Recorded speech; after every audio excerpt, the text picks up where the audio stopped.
So in this video I'm just going to quickly show you how to deal with these brake arms. So these are the rods that the brake pedal goes onto, and that twists and that cam opens the brake shoes up to act against the drum.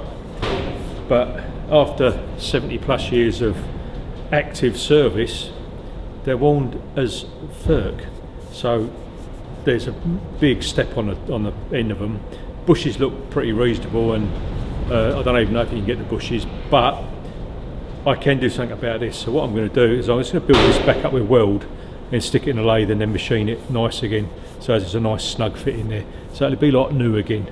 So they're both pretty poked, both exactly the same, worn to buggery. So that's what I'm going to do quickly on there, and that's pretty much the back end of the tractor can be assembled for paint. I've primed the back plates and the hubs, etc., on both sides. One side had brand new bearings in it because it looks like that. Obviously they get water in the gearbox because they're left outside, and it must have had a flat tyre, and the water was laying in the right hand side wheel bearing, and that was pretty knackered, so I've replaced that one. The other side was okay, so I've just put it back. So anyway, once this is done, I can prime these, assemble the brakes, and this can is another like step closer to going and being painted.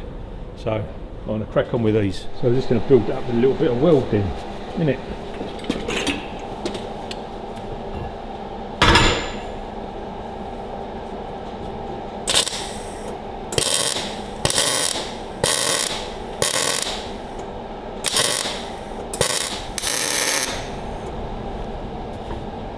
That's that one.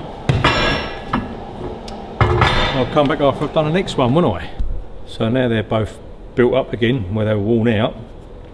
I'll go and flick them in the lathe and spin them up and get them to the same size as the original bar. I don't want to go any bigger because I've got to slide the rest of the mechanism over, but that's as good as it's going to get for those. So I shall go and do that. So that's them both built up again. It's not perfect, but it's good enough for that. I'll just prime those and I can put those back in the casings, and then we can assemble the brakes and put the hubs back on.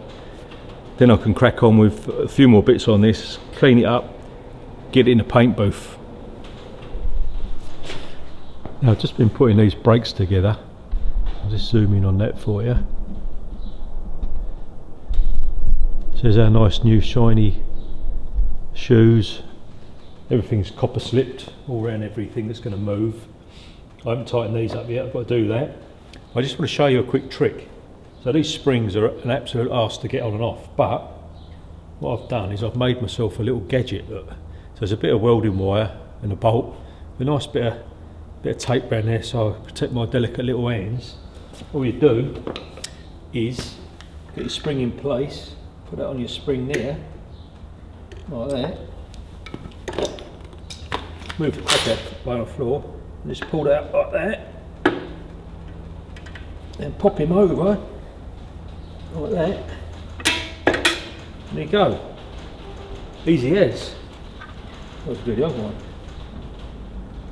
There you go, look at that. Much easier than the way I got them off anyway, so handy little thing to have in your toolbox, just knock it up yourself.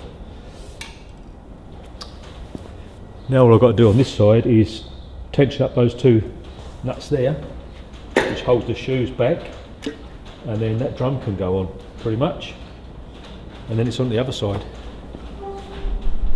So one more thing, while you're monkeying around with your brake shoes, is you've got these bolts here that adjust your brakes and hold them against the back plate. But on the back there's also two bolts and nuts which hold the shoe square. The old brake shoes on this had worn at an angle, so the shoes had been pulled in towards the back plate, and they were only running on this edge, so they were poked. One side looked all right, the other side looked knackered. So it's important to get those in and nip back up again, so the shoes are running nice and square. And then you want to pinch these so they just still move like that. You don't want them very sloppy, don't want any movement, but that's perfect. So now I'll put a drum on.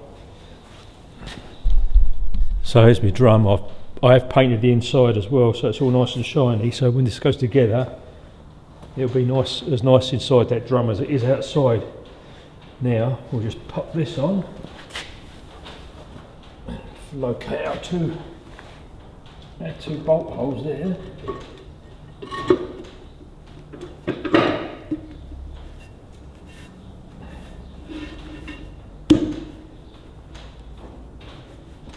Might have to give it a tap with me mallet.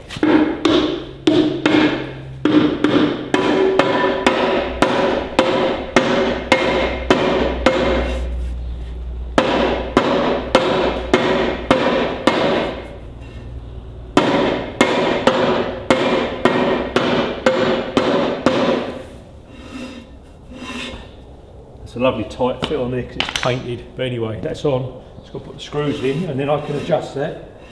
And what you have to do is jump on the brakes a few times to centre the shoes up, but it's all good in the hood at the minute, isn't it? That's why we're here. This is why I went to all of the effort to redo the end of this. This is our brake shaft that actuates the brake, so push your brake lever down. But before it was moving all over the place, now it's nice and snug, look. So when we put our brakes back on, we got brakes. This was all seized up, so these used to go on and stay on, so now that's all good. So once this is all painted and finished off, it'll be lovely. Now I'm going to do the other side again. I won't bother recording that because you've seen me do this side. Brake shoes are easy to put on, it's pretty self-explanatory. If anyone does need any hints and tips, just drop me a message or a comment and I can help you nut it out. But yeah, pretty simple job.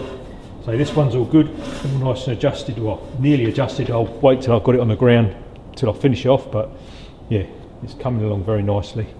All of my pivot points are now free as, so the other one on the front goes through the bell housing, that was seized solid, so that's been out, cleaned, all greased, so when I put the other side together, she'll all be mint as.